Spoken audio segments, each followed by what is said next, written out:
कुंभ इतिहास भी है, कुंभ दर्शन शास्त्र भी है, कुंभ अर्थशास्त्र भी है। कुंभ का ताल्लुक अंतर्राष्ट्रीय राजनीति से भी है। कई विदेशी राजनयिक भी कुंभ में नहाने लगातार आ रहे हैं और साथ ही कुंभ मार्केटिंग का भी बड़ा महोत्सव बन चुका है। महाकुंभ का इतिहास हजारों वर्ष पुराना है।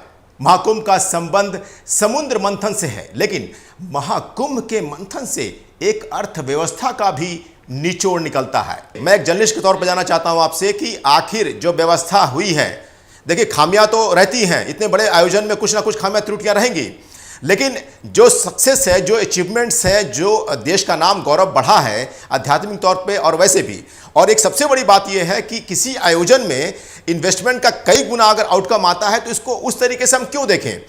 इसको तो यह भी अप्रिशिएट करना चाहिए ना कि मुख्यमंत्री जी ने एक बहुत ही अच्छे तरीके से इसको मैनेज किया, एक मैनेजर की तरह। इसमें समझने की बात यह है कि आयोजन क्यों किया गया है जी, इतने बड़े पैमाने पर इसका प्रचार क्यों हुआ जी। दरअसल क्या है कि बीजेपी जो है वो हिंदू धर्म की ठेकेदारी चाहती है। हिंदू धर्म की ठेकेदार बीजेपी नहीं है इस देश में। हिंदू अपने धर्म के ठेकेदार खुद हैं। वो खुद तय करेंगे कि कहाँ जाना है, नहीं जाना है, कितने दिन रहना, स्नान करना है, नहीं करना है।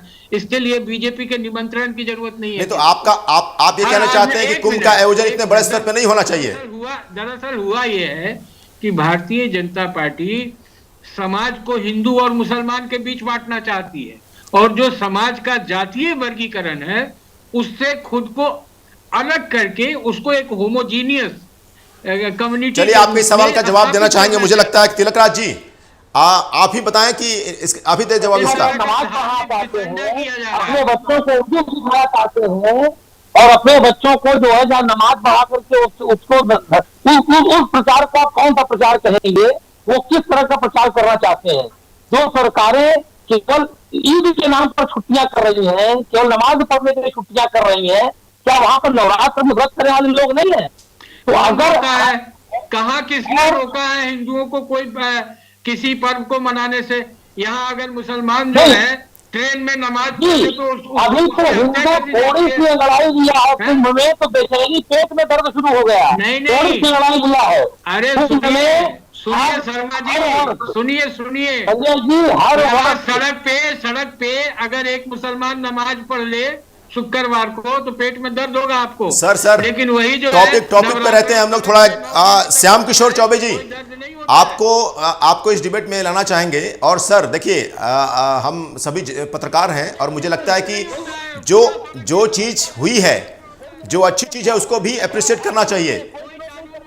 श्याम किशोर चौबे जी से जानना चाहेंगे सर, जो अचीवमेंट है उसको भी तो नकारा नहीं जा सकता ना कि भाई वहां पर पर्यटन काफी बढ़ा, रोजगार के अवसर बहुत बढ़े, अर्थ को मजबूती मिली है। जी श्याम किशोर चौबे जी। देखिए एक चीज है कि जो अचीवमेंट आप मान रहे हैं कि इतने करोड़ लोग पहुंच गए, यानी लगभग आधा भारत प्रयागराज में या इलाहाबाद में चला गया, नहा लिया जी, ठीक है, ये गए। उपलब्धि इसकी एक दूसरी उपलब्धि तब होती जो अभी बोल रहे थे शर्मा साहब। मिश्रा जी, मेरा नाम तिलकराज मिश्रा है। अच्छा सॉरी मिश्रा जी बोल रहे थे। तिलकराज मिश्रा जी। ठीक सॉरी। तो जो नहाए, दो तीन चीजें हम लोगों को गौर से समझना होगा। बार बार बोल रहे हैं सनातन, बार बार बोल रहे हैं हिंदू। सनातन के मूल में क्या है, हिंदुत्व के मूल में क्या है, और हम कैसा सोचते हैं, हम कैसा बोलते हैं, हम कैसा करते हैं। जो लोग भी वहां गए त्रिवेणी में स्नान करने, स्नान किया, किस लिए स्नान किया? नहीं सर, हम श्याम किशोर जी मेरी बात सुन लीजिए जनाब जी। किस लिए स्नान किया? इसीलिए न कि आस्था के लिए।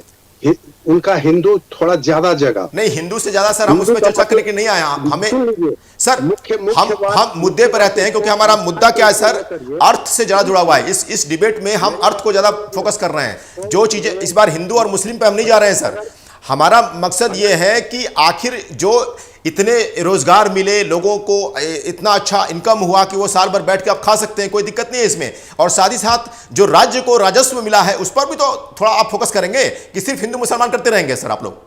मैं आ रहा हूँ, उधर आ रहा हूँ सर उसी पर आइए प्लीज, हमें उसी पर डिबेट करना है सर।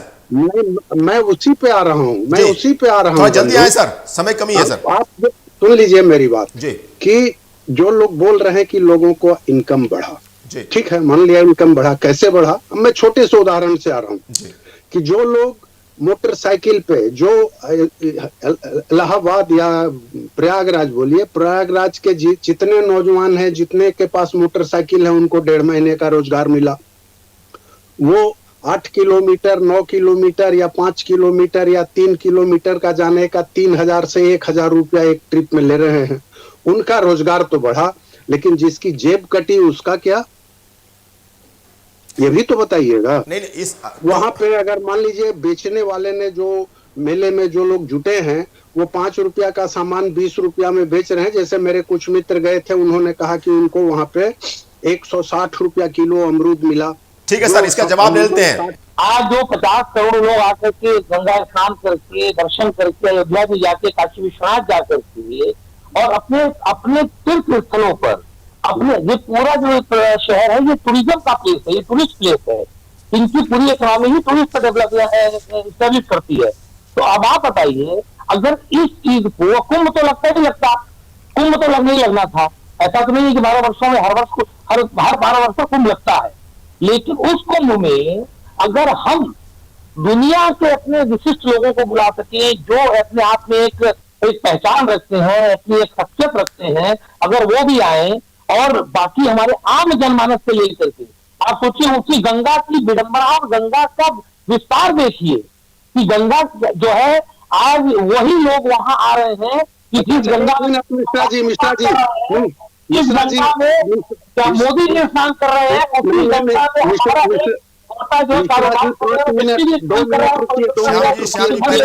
आप लोग बारी बारी से बोले तो जनता को भी समझ में आएगा। अगर आप लोग जी, हम तो बड़ा आराम से बात कर रहे थे। जिस गंगा को भज रहे हैं, उस गंगा सफाई अभियान का क्या हुआ? मोदी जी और योगी जी का गंगा तो पूर्णतः पवित्र और निर्मल हो गई ना। 11 साल हुआ कि ना? तो श्याम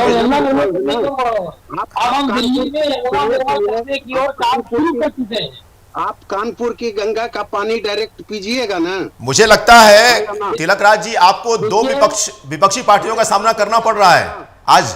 अजीत जी देखिए, जो गंगा को जहां तक जो है वो प्रदूषण से मुक्त कराने की बात जहां तक है, हमारी जो भी समग्र गंगा के अंतर्गत, नमामि गंगा के अंतर्गत हम जो भी कर सकते हैं क्या कर रहे हैं, क्योंकि नागरिकों का एक अपना अधिकार भी है।